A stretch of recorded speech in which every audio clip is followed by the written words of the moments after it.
Ini bukan kota biasa. Ini pusat ekonomi, pusat teknologi. Salah satu wilayah yang selama bertahun-tahun dianggap relatif aman, bahkan saat konflik berlangsung. Tapi, dalam beberapa hari terakhir, gambaran itu berubah. Rudal dari Iran mencapai kawasan Tel Aviv. Bukan hanya peringatan, bukan hanya intersepsi di langit, tapi dampak langsung di daratan. Dan di titik ini, arti aman mulai dipertanyakan.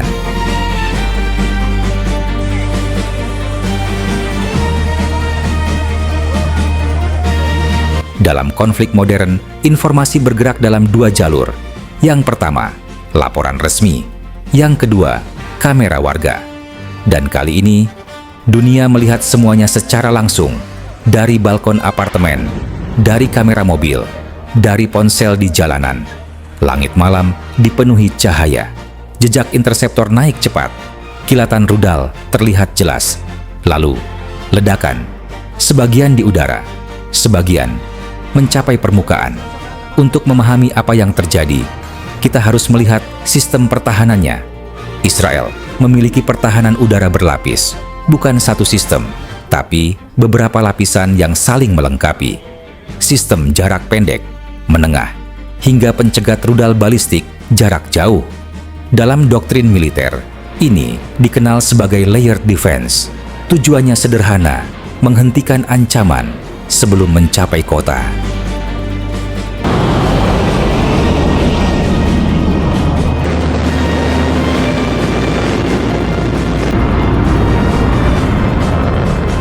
Tapi ada satu hal yang selalu berlaku. Tidak ada sistem yang sempurna, terutama saat menghadapi serangan dalam jumlah besar. Dalam istilah militer, ini disebut saturation attack. Banyak target datang hampir bersamaan. Tujuannya bukan hanya menghancurkan, tapi membebani sistem, memaksa radar, komando, dan interseptor bekerja di batasnya. Dan ketika kapasitas terlampaui, celah mulai terbuka. Pola inilah yang terlihat pada serangan terbaru. Gelombang rudal diarahkan ke wilayah tengah Israel. Sirene berbunyi, warga bergerak ke tempat perlindungan. Di langit, sistem pertahanan aktif, interseptor melesat. Sebagian ancaman berhasil dihentikan, tapi tidak semuanya. Dan disitulah situasi berubah.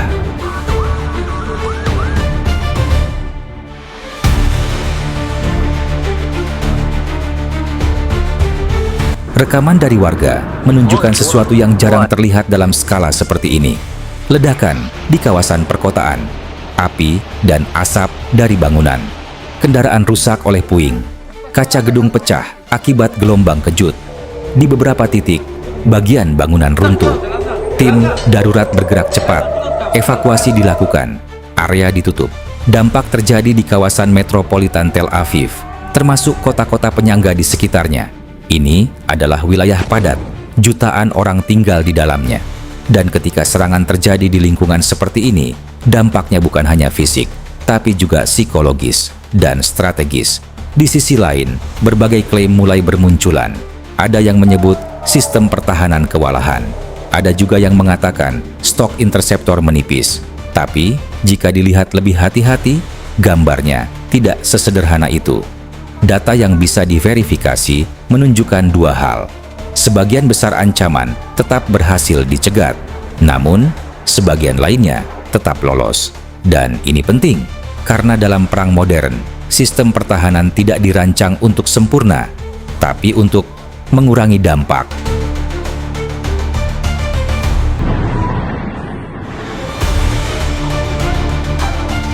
Ada satu faktor lain yang sering luput dari perhatian, puing intersepsi. Ketika rudal dihancurkan di udara, serpihan logam tetap jatuh ke bawah. Di kota padat, ini bisa menyebabkan kerusakan tambahan. Artinya, bahkan intersepsi yang berhasil tidak selalu tanpa risiko. Beberapa laporan juga mengindikasikan penggunaan hulu ledak yang lebih kompleks, jenis yang menyebar menjadi banyak bagian di udara. Bukan satu ledakan besar, tapi banyak titik dampak dalam satu area. Sistem seperti ini lebih sulit diantisipasi dan lebih sulit untuk dihentikan sepenuhnya. Di sisi lain, ada dimensi lain yang juga penting, informasi. Lokasi dampak sering berada di bawah pengawasan ketat. Tujuannya jelas, mencegah data akurat jatuh ke pihak lawan. Akibatnya, laporan resmi bisa tertunda. Sementara itu, rekaman warga muncul lebih cepat, dan dunia melihat kejadian melalui media sosial lebih dulu.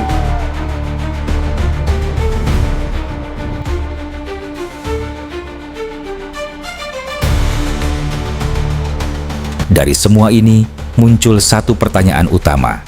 Jika kota dengan sistem pertahanan berlapis pun masih terdampak, apa arti keamanan dalam perang modern? Karena konflik hari ini tidak lagi terbatas di garis depan. Ia bergerak cepat, menembus langit, dan tiba langsung di pusat kota. Ini bukan hanya tentang satu serangan, ini tentang perubahan cara konflik berlangsung. Teknologi berkembang, tapi ancaman juga berkembang. Dan di dunia yang saling terhubung, setiap ledakan, setiap rekaman menjadi bagian dari sejarah yang sedang terjadi. Pertanyaannya sekarang bukan lagi apakah sistem bisa bertahan, tapi seberapa lama sistem itu bisa terus menghadapi tekanan. Karena itu, penting untuk tidak melihat ini hanya sebagai berita, tapi sebagai cara memahami bagaimana dunia sedang berubah.